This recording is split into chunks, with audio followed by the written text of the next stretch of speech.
ग्वालियर से आ रही एक बड़ी खबर आपको बता दें, जहां पर बीजेपी को झटका लगा है। और आपको बता दें कि पूर्व विधायक रहे ग्वालियर ग्रामीण से उन्होंने बीजेपी का दामन छोड़ करके कांग्रेस ज्वाइन कर ली। बता दें कि मदन कुशवाहा ने बीजेपी का दामन छोड़ दिया और उन्होंने कांग्रेस में आस्था जताई है। और कांग्रेस के अध्यक्ष मल्लिकार्जुन खड़गे ने आज उन्हें कांग्रेस की सदस्यता दिलाई। बता दें कि ग्वालियर ग्रामीण के विधायक रहे हैं मदन कुशवाहा। टिकट मिलने की आस उन्हें बीजेपी से थी, लेकिन उन्हें टिकट नहीं मिला। टिकट की रेस में वो पिछड़ गए। और ये तस्वीर देख लीजिए, कांग्रेस के राष्ट्रीय अध्यक्ष मल्लिकार्जुन खड़गे जब चुनाव प्रचार के लिए इस वक्त मध्य प्रदेश में मौजूद हैं, तो उसी दौरान मल्लिकार्जुन खड़गे ने मदन कुशवाहा को कांग्रेस की सदस्यता दिलाई, कांग्रेस में शामिल कराया। बीजेपी को एक बड़े झटके के तौर पर देखा जा रहा है। ग्वालियर में कहीं न कहीं जिस तरह की परिस्थिति और इस वक्त ग्वालियर चंबल संभाग में जो तमाम सर्वेज इशारा कर रहे हैं कि बीजेपी को कहीं न कहीं नुकसान हो सकता है, उनमें तमाम नेताओं का ही काफी ज्यादा रोल दिखाई दे रहा है। और मदन कुशवाहा भी उसमें एक ऐसे नेता जो अपनी पुरानी पार्टी बीजेपी को नुकसान पहुंचा सकते हैं। कांग्रेस में शामिल होने से कहीं न कहीं कांग्रेस को मजबूती मिलेगी। विनोद शर्मा मेरे सहयोगी इस खबर पर ज्यादा जानकारी के साथ जुड़ रहे हैं। विनोद, मदन कुशवाहा के कांग्रेस में शामिल होने को किस तरह से देखा जाए? कांग्रेस के लिए कितनी मजबूती और बीजेपी के लिए कितना नुकसान? देखिए, मदन कुशवाहा 2008 में बहुजन समाज पार्टी से ग्वालियर जो मुरार पहले हुआ करता था, बाद में ग्वालियर ग्रामीण बन गया, वहां से विधायक बने।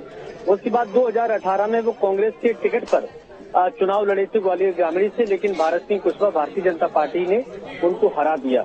ग्वालियर ग्रामीण एक ऐसी सीट है जहां मदन कुशवाहा भी दावेदार थे, भारत सिंह कुशवाहा भी दावेदार थे, लेकिन बीजेपी से उनको टिकट नहीं मिल पाया। ज्योतिरादित्य सिंधिया उन्हें कांग्रेस से बीजेपी में ले गए थे, लेकिन टिकट नहीं दिलवा पाए, तो वो अब बीजेपी छोड़कर एक बार फिर कांग्रेस में आ गए हैं।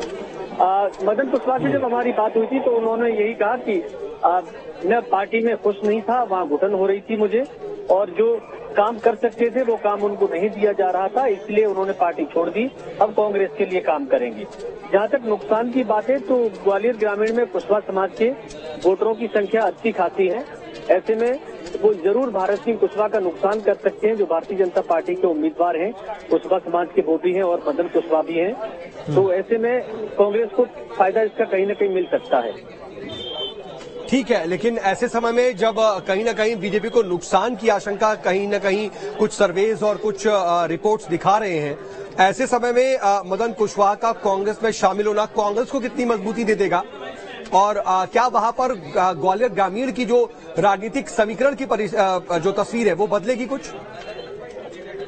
देखिए, अगर मदन कुशवाहा चुनाव मैदान में होते तो जरूर ये बात मानी जा सकती थी कि वो भारत सिंह कुशवाहा के टिकट काटते, जो भारतीय जनता पार्टी के उम्मीदवार हैं। मध्य प्रदेश सरकार के मंत्री भी हैं भारत सिंह, लेकिन मदन कुशवाहा की कांग्रेस में शामिल होना और चुनाव मैदान में उतरना, इसमें काफी अंतर होता है। कितनी भी कोशिश वो करेंगे तो उतना वोट डाइवर्ट नहीं करवा पाएंगे कांग्रेस पार्टी में, जितना वो खुद हासिल कर सकते थे। तो नुकसान तो होगा, लेकिन उतना बड़ा नुकसान नहीं होगा जितना चुनाव मैदान में खड़े होकर किया जा सकता था।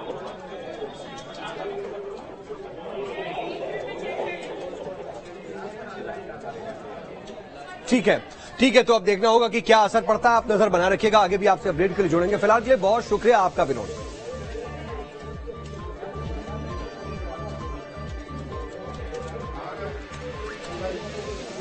तो बीजेपी को झटके की आप खबर सुन रहे थे, लेकिन इधर कांग्रेस को भी झटके